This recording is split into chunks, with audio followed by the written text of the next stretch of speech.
गडबड काय आहे की आपण फक्त हल्ली मार्कांसाठीच अभ्यास करतो. परीक्षा जवळ आल्या की मग रात्र जागायचं, वर्षभर काय इकडे तिकडे पाहायचं नाही, आणि मग मात्र परीक्षा जवळ आल्यानंतर आपण सगळ्या गोष्टींचं प्लॅन करतो.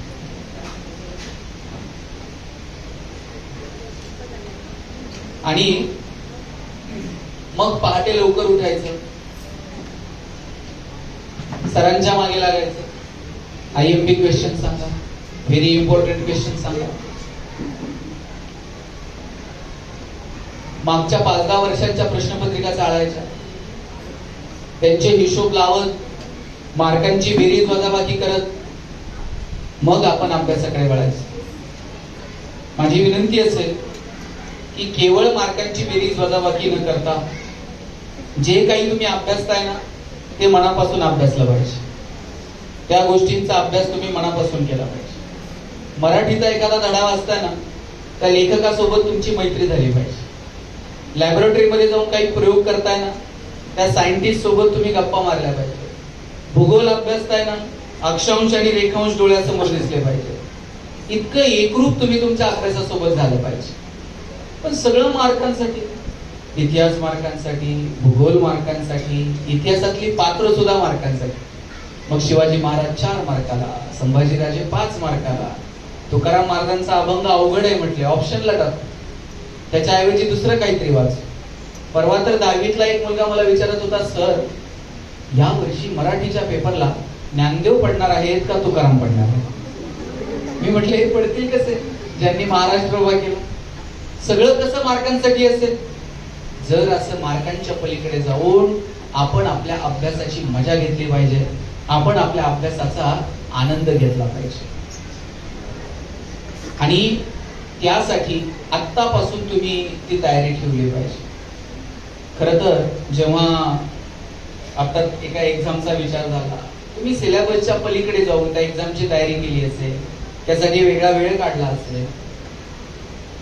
चौकटीच्या पलीकडे जाऊन जोपर्यंत तुम्ही तुमच्या शिक्षणाकडे आणि अभ्यासाकडे पाहत नाही तोपर्यंत हे शिक्षण तुम्हाला दिशा देऊ शकणार नाही.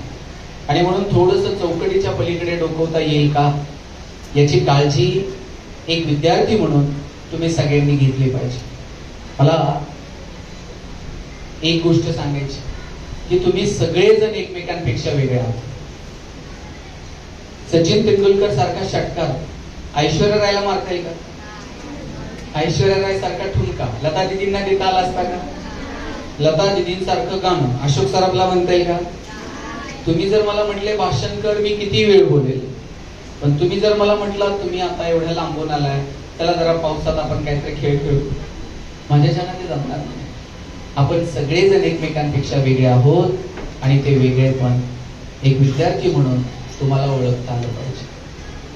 मी जेव्हा कॉलेजला गेलो पुण्यामध्ये, माझ्या सरांनी मला विचारलं, गणेश तुला MBA कशात करायचं?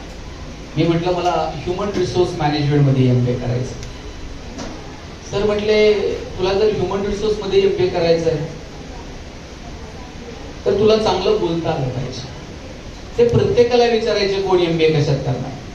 आमच्या वर्गात एक बोबडं बोलणारं पोरगं, त्याला विचारलं तुला MBA कशात करायचं? त्यानं सांगितलं मला मार्केटिंग मध्ये MBA करायचं. त्याला र बोलता यायचं नाही, ते र ला ल म्हणायचं. म्हटले जर तुला मार्केटिंग मध्ये MBA करायचंय, तुला नीट बोलता येत नाही, तुझं बॅकग्राऊंड कॉमर्स आहे, तू फायनान्स मध्ये MBA कर. पोरगानं वर्गात उठून उभं राहून सांगितलं, म्हणला असल कल्लाल तर मार्केटिंग मध्ये MBA कल्लाल, नाही तर शिकणार नाही. म्हटलं सर म्हटले तुला काय करायचं ते कर, आपण शोधूया पुण्यामध्ये मार्केटिंगचं टॅलेंट. म्हटलं ठीक आहे.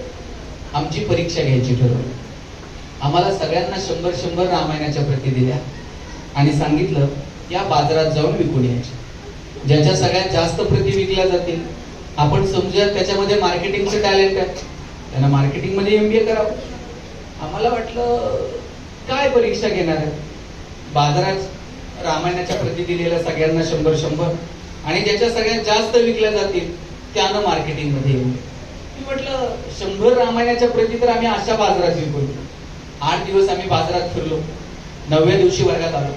सरांनी विचारलं, गणेश 100 पैकी किती प्रती गेल्या? म्हटलं 4. राहुल 8, संतोष 10. मार्क मिळवणारी पोरं, पण 20 पेक्षा जास्त प्रती कोणाच्याच गेल्या नाही. बोबडं बोलणारं पोरग मागच्या बाकावर बसायचं. त्याला विचारलं, तुझ्या किती गेल्या? म्हटलं असल 100च्या 100 प्रती विकून आलं वाटतं. सर म्हटले, केलं का? मार्केटिंगची कोणती स्ट्रॅटेजी, कोणतं रेफरन्स बुक? म्हणला काहीच नाही. मी लोकांच्या दारात येतो, बेल लावायचो, लोक बाहेर यायची. लोक बाहेर आली की समोर लामायण ठेवायचं आणि सांगायचं, हे लामायण विकत घेता का वाचून दाखवू? लोक म्हणायची, वाचून नको दाखवू, तुझं रामायण विकत घे. आता बोबडं बोलणं विकनेस आहे का स्ट्रेंथ आहे? दाबून ठेवला असता तर स्ट्रेंथ ठरला असता का? तुमच्या प्रत्येकामधली बलस्थान ही वेगवेगळी आहेत. तुम्हाला ती शोधता आली पाहिजे. ज्या दिवशी तुम्हाला ती शोधता येतील ना, त्या दिवशी तुम्हाला तुमच्या करिअरची दिशा सापडेल. करिअर करायचं म्हणजे खूप कष्ट केले म्हणजेच करिअर होतं असं नाही. तुमच्या कष्टाला योग्य दिशा असली पाहिजे. एका कार्यक्रमात मी म्हटलं, कष्ट करा, दिसेल त्याला मदत करा. त्या 2-3 जणांनी डोक्यातच ठेवलं, कष्ट करा, दिसेल त्याला मदत करा. ते त्या व्याख्यानातनं निघाले. एका पोरानं बघितलं, एका घराला आग लागलेली आहे. त्याच्या डोक्यात कष्ट करा, दिसेल त्याला मदत करा. आगीत शिरला आणि आगीतनं दिसेल त्याला उचलायचा आणि रस्त्यावर आणून ठेवायचा. त्यानं स्वतःच्या जीवाची बाजी लावून 10 लोकांना आगीतनं बाहेर काढलं. ती 10 लोक आगीतनं बाहेर काढली, रस्त्यावर आणून ठेवली, स्वतःच्या प्राणांची बाजी लावली आणि पोलिसांनी त्याला अटक केली. हा म्हटलं, अहो मी माझ्या प्राणांवर खेळून या 10 लोकांचे जीव वाचवले आणि तुम्ही मला अटक करताय? पोलीस म्हणले, शान्या, जी माणसं तू आगीतनं बाहेर काढत होता ती सगळी अग्निशामक दलाची होती. ती आग विझवत होती आणि तू त्यांना बाहेर काढत होता. तुमच्या कष्टाला जर दिशा नसेल तर ते कष्ट उपयोगाचे आहेत का? योग्य दिशेनं कष्ट असले पाहिजे. आणि म्हणून तुम्ही जे काही अभ्यास करताय, जे काही करताय, त्याची दिशा तुम्हाला ठरवता आली पाहिजे. म्हणून मगाशी म्हटलं, केवळ परीक्षांसाठी, केवळ मार्कांसाठी तुम्ही शिकू नका. तुमचं जगणं सुंदर व्हावं, तुमचं जगणं समृद्ध व्हावं, यासाठी आपल्याला काही करता येईल का? यासाठी आपल्याला डोळे उघडून थोडं आपल्या अभ्यासाकडे पाहता येईल का? याची काळजी तुम्ही घेतली पाहिजे. आता त्या मुलींचे सत्कार झाले. मी एका मुलीचा सत्कार केला. तिला म्हटलं, नाव काय तुझं? तिचं श्रेया नाव. तिला म्हटलं, तुला काय व्हायचंय? म्हणजे मला कलेक्टर व्हायचं. मी तिला म्हटलं, मी जर एखादं काम घेऊन आलो तर ओळख ठेवशील का? ठेवेल म्हणजे. पोरींनो, तुमची स्वप्न एवढी मोठी आहेत ना, मला याचाच ठेवा वाटतं. तुमच्या आईला विचारा, ती पण हुशार असेल, पण तिला संधी नव्हती. तिच्या वेळेला शिक्षणाच्या फारशा सुविधा नव्हत्या, मार्गदर्शन करणारं कुणी नव्हतं. आज देवकर सरांचा वाढदिवस झाला. मी त्यांना विचारलं, गाव कोणतं तुमचं? म्हणले, साताऱ्यावर. साताऱ्यावरनं ही माणसं इथं आली, इथं येऊन त्यांनी या शाळा सुरू केल्या, सर्वसामान्य कुटुंबातल्या मुलांना शिक्षणाची संधी उपलब्ध करून दिली. फार मोठी गोष्ट आहे सर ही. आणि आता तुम्हाला शिक्षणाच्या संधी उपलब्ध आहेत. मला सर सांगत होते मगाशी, याच शाळेतनं 10-12 विद्यार्थी UPSC क्लिअर झाले. उद्या जर तुमच्यापैकी एखादी पोरगी कलेक्टर झाली, लाल दिव्याच्या गाडीत बसून येईल शाळेमध्ये. सर फोन करतील, मॅडम तुम्ही आमच्या स्कूलच्या स्टुडंट आहात, जरा प्रमुख पाहुणे म्हणून याल का? याल की नाही शाळेत बोलायला? तुमच्या सहीनं एखाद्या माणसाचं आयुष्य बदलून जाईल. तुमच्या सहीनं इथल्या एखाद्या वार्डाचं भविष्य बदलून जाईल. पण त्यासाठी तुम्हाला काय करावं लागेल? काय करावं लागेल? अभ्यास. आणि त्या अभ्यासाला योग्य दिशा असायला हवी. फक्त पाठांतर करणं, परीक्षा जवळ आल्यानंतर भोकंपट्टी करणं. शेकडो वर्षापूर्वी तुकोबरायांनी सांगितलंय, अर्थे विना पाठांतर कासया करावे, व्यर्थेचे मरावे भोकुनिया. तुम्ही भोकून भरून जाल, जर अर्थ समजला नाही तर त्या पाठांतराचा उपयोग आहे का? नुसतं पाठांतर नाही तर प्रत्येक गोष्ट तुम्हाला समजून घेता येईल का? तुम्हाला इतके सगळी चांगली शिक्षक मंडळी भेटली, शिक्षकांना प्रश्न विचारणारे विद्यार्थी जास्त आवडतात. तुम्ही प्रश्न विचारले पाहिजे, मॅडम मला हे नाही समजलं, सर मला हे नाही समजलं, याचा अर्थ नेमका काय? ते जाणून घेण्याचं हे वय, चिकित्सा करण्याचं हे वय. या वयामध्ये फक्त पाट्या नाही टाकायच्या, समजून उमजून घेण्याचा प्रयत्न करायचा आणि मोठी स्वप्न बघायची. मित्रांनो, हेच वय आहे पाय घसरण्याचं आणि हेच वय आहे उंच भरारी घेण्याचं. या वयात पाय घसरू द्यायचे का या वयामध्ये उंच भरारी घ्यायची, हे तुमचं तुम्ही ठरवायचं. मोबाईल हल्ली मी बघतो 4थीच्या 5वीच्या पोरांच्या हातात मोबाईल आहे.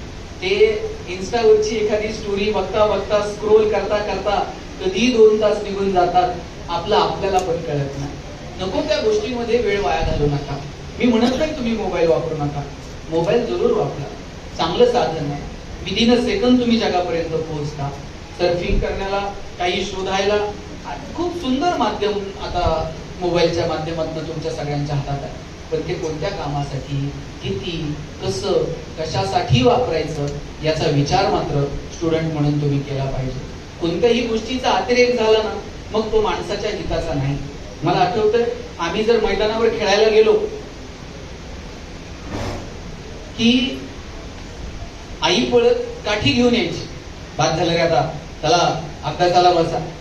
म्हणजे पोरग जर खेळत, इतकी मुलं मैदानावरती खेळायची की आईला वाटायचं बस रे बाबा, चल आता अभ्यासाला बस. आई काठी घेऊन मागे यायची आणि सांगायची अभ्यासाला बसा. आता आईला काठी घेऊन पोराच्या मागे पळावं लागतंय, बाबा ते मोबाईल खेळ, चल मैदानावर, 4 उड्या मी मारते, तू 2 तर मार. पोरं मैदानावरती खेळत नाही. हल्ली मुलं वेगवेगळ्या गोष्टींमध्ये रमत नाही.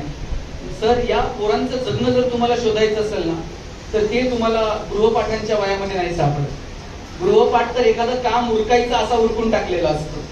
वर्गपाठाच्या वयामध्ये काहीतरी, कुणाचा स्पीड कमी, कुणाचा जास्त, काहीतरी लिहायचं राहिलेलं असतंय, त्याच्यावरील बघ, त्याच्यावरील बघ, नंतर त्याचं तरी त्या फॉर्मॅलिटी म्हणून आपण या सगळ्या गोष्टी करत राहतो.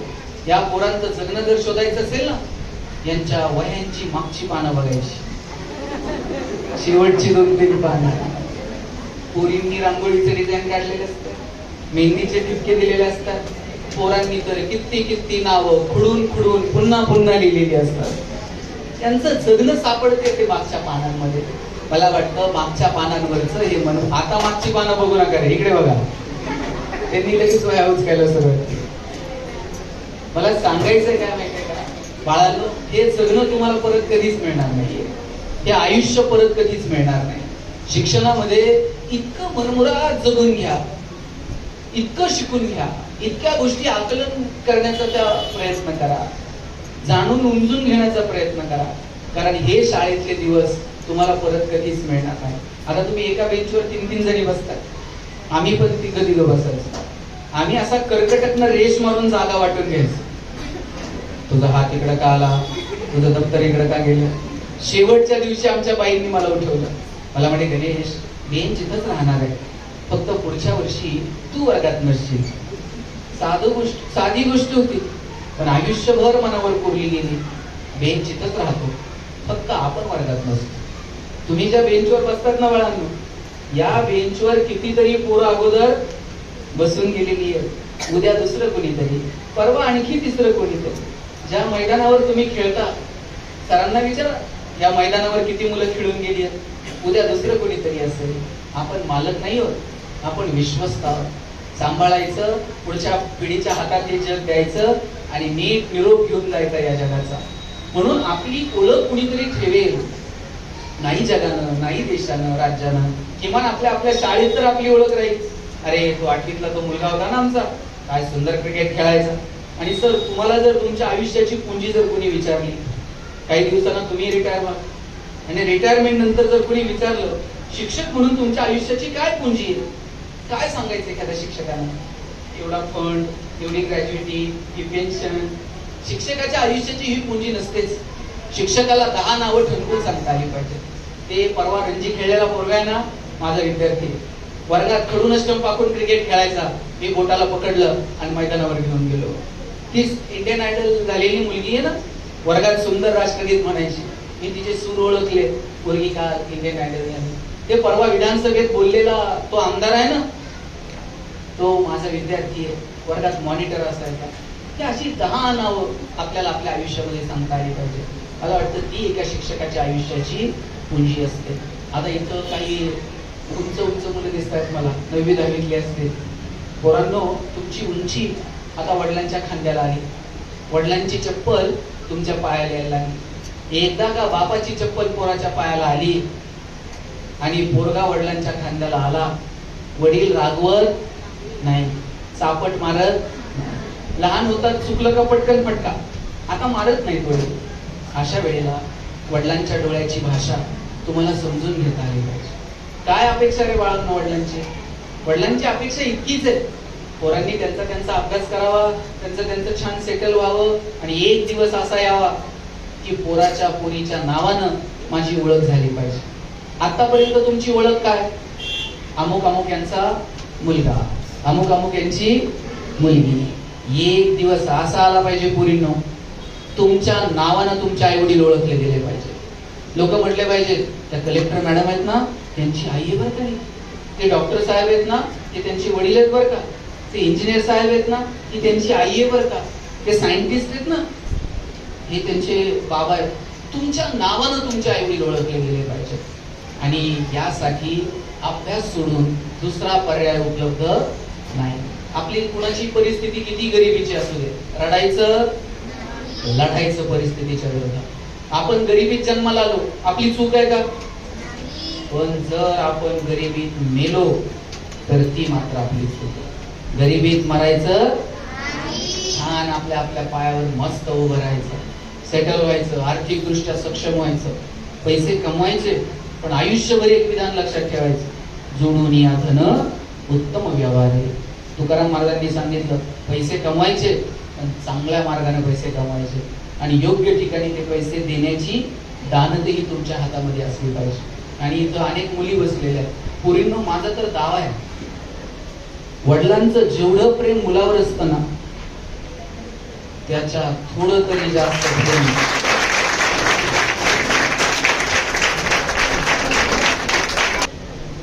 तुम्हाला तुमचं आर्थिक आणि सामाजिक परिस्थिती बदलण्याची संधी केवळ आणि केवळ अभ्यासातून आहे. तुम्हाला मदत करणारी माणसं तुमच्या आजूबाजूला आहेत, तुम्हाला दिशा दाखवणारी माणसं तुमच्या सोबत आहेत. आता सांबरे साहेबांचं तुम्ही सगळ्यांनी स्वागत केलं. सांबरे साहेबांनी शेकडो ठिकाणी स्वतःची ग्रंथालय सुरू केली, संस्थेच्या माध्यमातून वाचनालय सुरू केली. स्पर्धा परीक्षांमध्ये ज्यांना करिअर करायचंय त्यांच्यासाठी अभ्यासिका सुरू केल्या. आणि आता खेड्यापाड्यातली ग्रामीण भागातली मुलं तिथे येत आहेत, स्वतःचं करिअर करण्याचा प्रयत्न करतात. आणि हे सगळं करण्यासाठी पहिल्यांदा तुम्ही आर्थिक दृष्ट्या सक्षम असलं पाहिजे.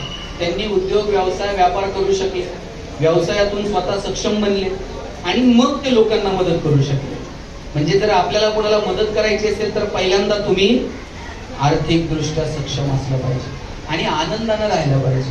आता आपल्याकडे आनंददायी शिक्षण नावाची